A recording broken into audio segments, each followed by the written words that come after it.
দেশে থাকতে জীবনে এই কাশিটা ধরিনি। আসসালামু আলাইকুম, কি অবস্থা সবার, কেমন আছেন? আজকে আমার মাজরায় যে দেখতেছেন এটা আপেল গাছ আর কি, এটা একটা আপেল গাছ।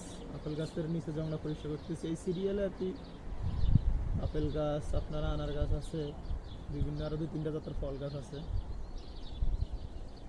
মূলত এখন প্রচুর গরম পড়তেছে, তো শুরু হয়েছে, শুরুতে এখন অনেক গরম। এই গরমের কারণে মানে ঘন ঘন গাছে পানি দেওয়া লাগতেছে, আর এই যে জংলা উঠটা বেড়ে দিতেছে।